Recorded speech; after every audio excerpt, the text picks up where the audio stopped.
muito interessante, que é o núcleo de poesia, né? Ou de artes poéticas, enfim. A gente vai falar de dois trabalhos de dois artistas, né, super importantes aqui na cena contemporânea, que é a Lenora de Barros, artista que inclusive foi, né, convidada para a Bienal de Veneza, e o Arnaldo Antunes. Então, eu queria começar com esse trabalho da Lenora de Barros. Você apresenta aqui dois trabalhos, que é o trabalho dela, que é um frame, a gente poderia chamar até que é uma foto-performance, que chama Poesia, né, que fala exatamente do processo de criação da poesia, essa ideia da Lenora, né, da língua enquanto linguagem, da língua falada, né? Então, desse processo de criação que ela coloca aqui nesses frames de imagem, quase como se fosse uma foto-performance. E o Procuro-me, que é um trabalho clássico da Lenora, né? Nesse lambe-lambe, né? Onde ela tira esses frames de imagem, né? Com esses cabelos, e incorpora muito essa dimensão também do selfie, né? Então, queria que você falasse um pouco desses dois trabalhos que você escolheu. Olha, Tereza. é importante que nós temos alguns representantes aqui. Nesse segmento de poesia também foi criado, porque na semana de 22 já se procurava uma autonomia do idioma português brasileiro, porque naquela época tinha a formalidade toda do português de Portugal. E nós já tínhamos termos que não eram reconhecidos. Então, decidi criar assim, um segmento da poesia para mostrar essa autonomia da palavra, do idioma. Então, nós seguimos aqui pela poesia visual, poesia sonora, poesia concreta. E Lenora de Barros é extremamente importante. Esta obra, que se chama Poema, né? A poesia dela, é muito significativa porque ela até nos contou. Ela estava tentando criar um poema, mas ela não encontrou as palavras, ela estava com aquilo em mente, essa necessidade, esse desejo. E, de repente, uma noite, ela já estava assim até adormecida, veio essas imagens.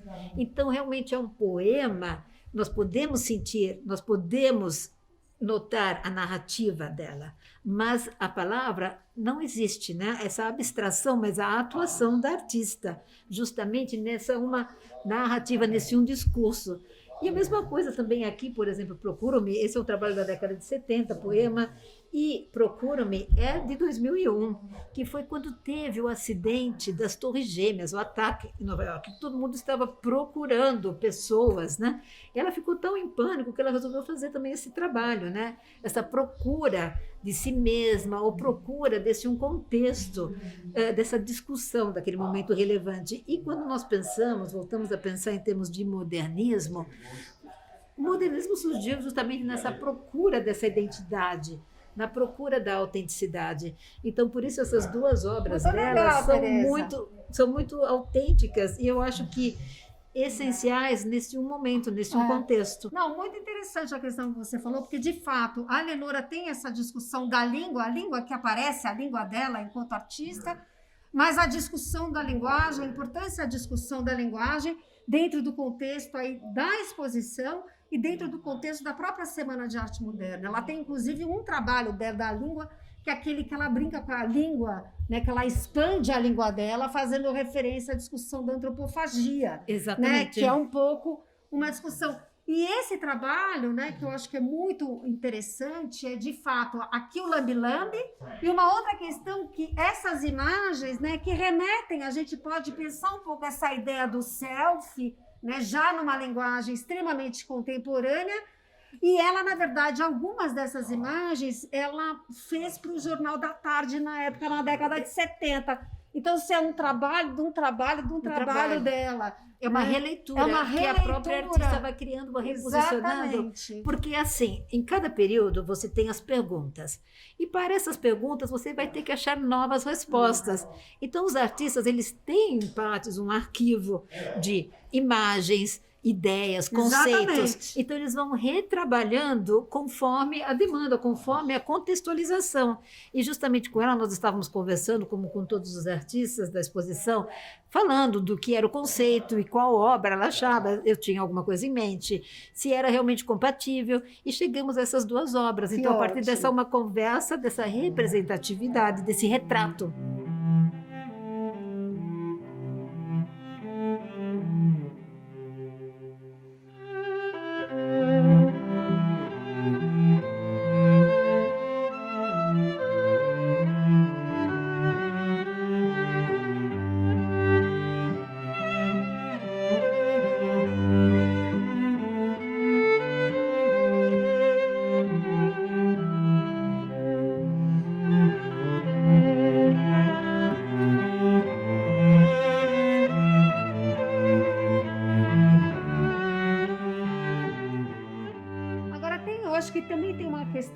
em termos de discografia, né? Porque nesse corredor e no corredor ao final, você tem outros trabalhos, tem o trabalho do Augusto, o trabalho do Júlio Plaza, que trabalha com livro-objeto, então toda a discussão da poesia concreta, neoconcreta, da poesia visual, e aqui a Lenora está de frente para um trabalho do Arnaldo Tunes, que eu achei incrível esse trabalho. Praticamente eu não conhecia esse trabalho do Arnaldo. É muito significativo porque ele é um artista que é extremamente interdisciplinar. Nós conhecemos a musicalidade dele e nessa musicalidade ela é extremamente poética. Nós conhecemos a poesia dele e também a atuação dele como artista plástico, dando visibilidade, dando uma visualidade justamente às narrativas musicais, aos poemas. Então aqui de uma forma assim bastante lúdica, bastante experimental. Então ele vai lidando com as palavras, por exemplo, metade. Você não percebe, então no momento que você vê essa representatividade, essa imagem da palavra desta forma, daí o sentido fica um pouco mais forte, né? Se separassem. Né? Então é todo um exercício. É uma brigadeira também de uma discussão de pintura, que não é pintura, que não é desenho, que é poesia, né? Que é uma sonoridade. Porque muitas vezes falamos assim, olha, eu estou contando sobre um contexto. A pessoa não está entendendo. A gente fala, quer que eu desenhe para entender? Quer que eu ilustre? Então, aqui é quase como uma ilustração do discurso, da poesia, da musicalidade, né? De forma visual. Isso me remete a uma coisa que a gente não trata muitas vezes na modernidade, né? Que é interessante. Você, por exemplo, pega a vanguarda russa, que ela vai influenciar fortemente todo o movimento modernista alemão, europeu. O interessante é que a Rússia tem uma tradição poética profunda, extremada, né? Na verdade. A Rússia é um país muito complexo, uma cultura muito rica, né? E antiga. E eu gosto da contraposição que você faz, né? Sempre. Você vê que tem tipologias de linguagem, né? Assim, a palavra no desenho da palavra. É a foto com a palavra. E eu gosto muito daquilo como arquiteto também, de como você contrapôs ali, aqui, o Niemeyer, com um desenho que vem com essa tradição europeia, que você citou até, eu queria comentar assim um pouco, que eu vejo assim, um desenho mais eurocêntrico, né, abstrato, que se sobrepõe em tábula rasa sobre o território, e uma Lina Bobardi, ele brasileiro, como você disse, queria falar um pouco melhor, e a Lina que traz um desenho que traz a vida, né? Você olha aqui, isso é Brasil, Bahia, Férias, Pinga, Fiat. Aqui, poderia ser o Brasil, poderia ser qualquer outro lugar, concorda? Exatamente, porque era uma concepção de uma nova modernidade a partir do zero. Brasília não existia, então estava uma nova ideia, uma nova mentalidade. E nós conhecemos de Brasília que a monumentalidade é extremamente presente e a vitalidade dela foi crescendo, claro que automaticamente, com as cidades periféricas, tudo isso, mas ela foi concebida como um monumento, algo estático. E, por outro lado, nós temos a Lina Bobardi, importante a participação dela na exposição, e nós selecionamos esses desenhos, que é do período em que ela estava concebendo a fábrica de arte Pompeia. Agora, importante é mencionar que ela fez o percurso oposto. O modernismo brasileiro estava respaldado em uma relação com a Europa. Os protagonistas estiveram na Europa e voltaram ao Brasil com essa ideia de intensificar essa brasilidade. E a Lina fez o oposto, ela se mudou para o Brasil, abandonando uma Europa destruída do pós-guerra. Ela veio ao Brasil realmente com a ideia de construção e foi uma das primeiras a identificar a potencialidade da cultura popular. E, por exemplo, um projeto como esse, o Fábrica do Sesc, né? Pompeia, é um exemplo disso, dessa mutação, o que era uma indústria que estava focada na produção de materiais, produtos, passou a ser uma fábrica para produzir conteúdo. E ela participou desse processo. Então, realmente é algo assim lúdico e mágico. É algo que seria utópico, como foi Brasília, mas que também foi efetivado. São duas utopias que aqui se encontram e que foram efetivadas e que fazem parte desse retrato do Brasil. Não, e uma frase de Lina muito boa que ela falava assim, a arquitetura, o Sesc Pompeia, a arquitetura do Sesc Pompeia, o avô e o neto indo comer na comedoria. Então ela falava muito da arquitetura enquanto experiência, não enquanto abstração. Então, de certo modo, vão me bater os críticos, mas ela traz um dado que é da pós-modernidade, que sai da questão cerebral, racional europeia e traz a percepção das culturas locais. lúdica, vital. De sensação. A experiência da arquitetura, como diz o Montaner, que é um grande teórico, fala sobre isso. Então aqui tem uma experiência de arquitetura que é isso mesmo. O bar vai ter pinga, vai ter Fiat, vai ter férias, entendeu? E aqui não, aqui é uma abstração. E quando você vê o filme do Bodansky, Brasília é uma estrada cheia de monumentos. Exatamente. Ninguém mostra Brasília de cima, de baixo. Todo mundo mostra de cima, porque de baixo é uma estrada.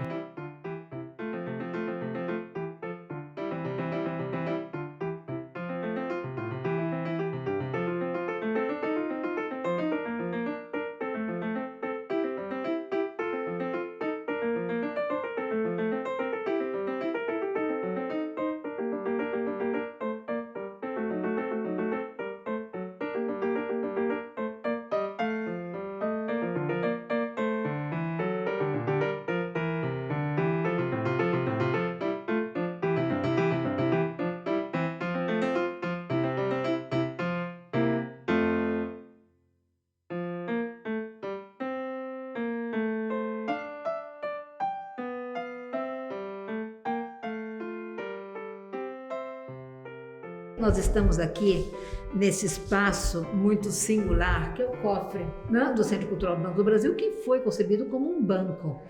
E é importante para nós, o Cildo ele está fazendo parte da exposição no nosso contexto da estética, mas, na verdade, ele é um artista conceitual e toda a produção dele, ele fala sobre pesos, medidas, valores, que são justamente os paradigmas que compõem e que conduzem a nossa vida. Então, são justamente de formas assim muito simbólicas, como nós temos aqui o 0 cruzeiro, 0 dólar, nós temos as Coca-Colas, né? Essa série que dele é também. Clássico! Exatamente, que é essa simbologia desse capitalismo, né, gigantesco, então desse o poder. Não, e você vê aqui, são inserções e circuitos ideológicos, que é exatamente você colocar um ambiente que circula no espaço da exposição, quer dizer, fora do espaço positivo, e no espaço circulante, e aqui embaixo, né, Young's Go Home. Exatamente, essa crítica aí. E justamente isso com relação ao modernismo, que o modernismo era chegar a uma autenticidade brasileira, mas essa autenticidade nossa, ela estava ali tentando já naquele momento se desprender do eurocentrismo, e nós sabemos que tem outras potências que manipulam, né, a vida, como os Estados Unidos, com essa simbologia da Coca-Cola, estando aqui dentro do cofre, do que foi o cofre do banco, e a localização geográfica. Nós estamos a 500 metros do Teatro Municipal, onde foi o palco da Semana de Arte de 22. Lá eles estavam falando dos valores da brasilidade, os valores que iriam compor essa identidade. Eles estavam falando de pesos e medidas também que fossem compor essa uma realidade, esse percurso a ser seguido. E o Cildo, nessa linguagem dele, extremamente contemporânea, conceitual, continua nos passando esse relato. Nós temos aqui uma obra que é das fitas métricas, que ele se apropriou. É um jogo da velha, quer dizer, um jogo, né? Nós vivemos em um jogo. E sobre uma fita métrica que ele concebeu, ele já desenvolveu várias obras icônicas, justamente falando qual é a medida, né? Como nós falamos, qual é a sua medida, qual é a medida, qual é a medida do quê?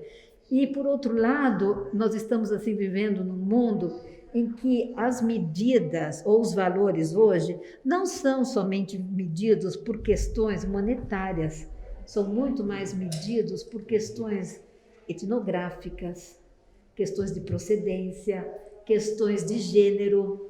Então, esses são os valores que realmente estão sendo debatidos hoje, não necessariamente o valor monetário. E eu vejo uma coisa muito interessante aqui, por exemplo, traz um dado da modernidade, do modernismo, que é o famoso ready-made, né? Exatamente. Assim, você tira uma garrafa de Coca-Cola, que é uma coisa do dia a dia da gente, transforma ela em arte. Ready-made das avessas. Aí você pega, aí tem um desenvolvimento disso, na verdade, porque quando o Duchamp faz, ele só assina, por exemplo, um objeto do uso cotidiano, como um urinol. Aqui não, aqui ele elabora, ele constrói um texto ali, ele cruza. Então tem uma coisa que a gente chama de fatura, né?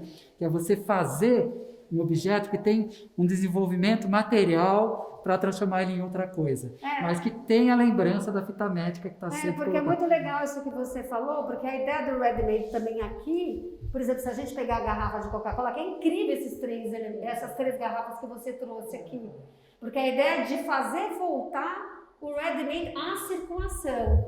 E aqui você percebe que tem uma crítica, né, Young's Go Home, né, pensando que também a Coca-Cola é uma marca norte-americana, imperialista, né? Então ele coloca exatamente ali na própria marca. E aqui essa que é super interessante, que fala um pouco do coquetel Molotov, né? De como você também usa, Como né, estão usando esse hoje dispositivo para guerrilha urbana. Como estão usando hoje na Ucrânia. Pra Exatamente, defesa. exatamente. E é interessante que você pensa que isso é de um tempo que as pessoas não têm essa mente, né? Que a garrafa voltava, gente. Que era uma coisa que podia voltar. As garrafas de Coca-Cola a gente devolvia no supermercado e pegava elas cheias. Exatamente, era o sistema de reciclagem muito efetivo. A gente era Naquele menos momento. consumista que hoje. É incrível, né? Que a gente evoluiu nesse sentido. E eu acho que tem uma coisa legal aqui do Cildo e que tem a ver um pouco com essa andar, né? Quando a gente comentou do trabalho da Regiane Cantoni, né? Que fala dos algoritmos, ou dos meios de comunicação, né? Ou, por exemplo, do Jorge, ou do próprio trabalho da Lenora, que é essa pergunta que ele coloca, né? Qual que é o lugar da obra de arte, né? Então, a obra de arte, ela também pode estar em outros lugares, né? Não só no museu, numa galeria, mas pode estar na rua. A poesia está na vida. Que era toda a ala, né? Do modernismo, dos surrealistas, dos dadaístas, que eles queriam misturar arte e vida, né? O tempo inteiro essa questão arte e vida era muito importante. Que é uma simbiose, que não são elementos distintos, porque nós sabemos, bom, nós somos suspeitos para falar disso, mas nós nos alimentamos literalmente da arte o tempo todo. E nesse período pandêmico, nós percebemos como a massa também se serviu, né, desse conteúdo através de filmes, músicas, e os streams, e as lives, e as visitas virtuais. Então, realmente é um alimento, né, essencial. E é onde a gente entra na questão, por exemplo, dos povos originários. Nos povos originários não existe uma arte que se expõe em algum lugar. A arte plumária que você faz, o desenho, tem sempre um sentido ritualístico, muitas vezes, sempre muito mítico, tudo, e faz parte do dia a dia. Ela faz uma arte em cerâmica, não tem essa separação que você vai no museu indígena. Então, quando a gente pensa em uma nova expografia, tem um caminho ainda a ser feito, eu acho, estamos procurando. Que é como a gente vai traduzir essa arte vida, dessa arte dos povos originários, sem colocar eles no arcabouço. No lugar do artístico europeu branco. Exatamente. Isso é uma coisa a ser feita, né? Um caminho a se percorrer. Exatamente. Por exemplo, nessa exposição nós temos obras do Jaider Esbel e da Dayara Tucano, mas inseridos completamente no diálogo da estética brasileira. Nós não criamos um segmento, olha, esse é o segmento da arte indígena. Não, é a arte brasileira que tem que ser reconhecida. E nós tivemos uma discussão, conversas muito, assim, palpáveis nessas discussões. E o próprio Jaider, ele sempre falou, gente, nós não estamos mais aqui para servirmos de pano de fundo. Nós temos a autonomia, nós temos a nossa linguagem, temos a arte, temos a nossa produção. Então, nós somos parte desse discurso, dessa uma realidade. E tem outra questão, essa cronologia que nós criamos, 100 anos da Semana de Arte Moderna. Gente, eles dão risada disso, porque falam, por que vocês criaram tantas essas questões de 100 anos disso, tudo tão datado? Não, é algo que flui, é uma dinâmica construtiva, evolutiva. Não tem por que ficar sendo datada, é uma realidade que existe e em processo evolutivo, não ficar elaborando datas. Então, nós tivemos conversas assim bastante sinceras com relação à participação deles neste contexto, nessa exposição, justamente porque é muito criticado, tem muitas perguntas ainda em aberto, mas o importante é ter eles fazendo parte dessa uma conversa, mas de igual para igual, com uma representatividade própria, justamente por isso, porque a arte deles é completamente autêntica e faz parte do nosso contexto.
estamos aqui diante do trabalho do artista Francisco de Almeida.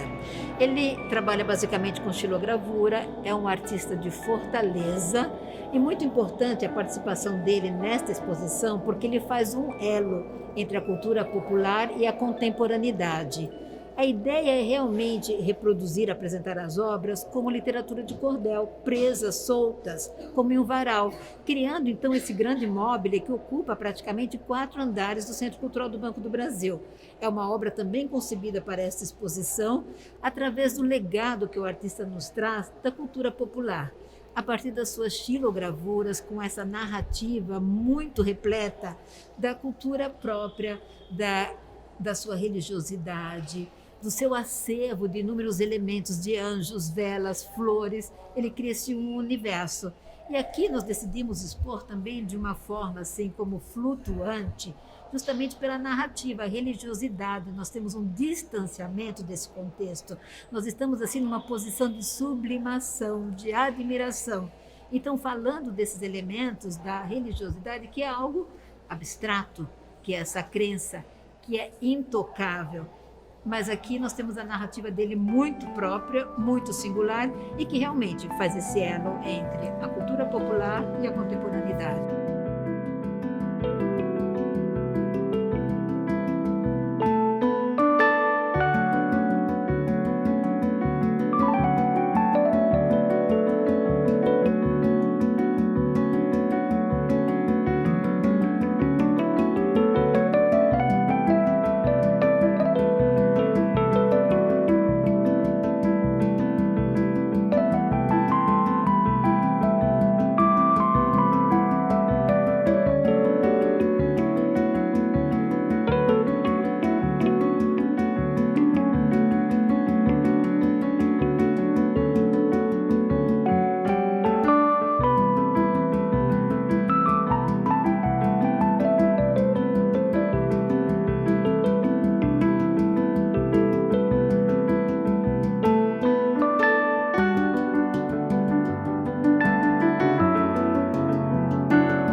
Questão legal aí também, que você estava comentando, eu queria que você voltasse a falar dessa ideia, dessa forma de apresentação da expografia, de vocês apresentarem à frente e o verso do trabalho. Justamente. Fala um pouco, Tereza. Olha, o Francisco de Almeida ele produz as xilos sobre uma mesa, então a face da frente do trabalho vai estar sempre invisível para ele, né? Porque está na parte de baixo. Então tem uma demanda de uma manual, de uma fixação dessa imagem, então uma força que é feita pelo avesso, então uma demarcação.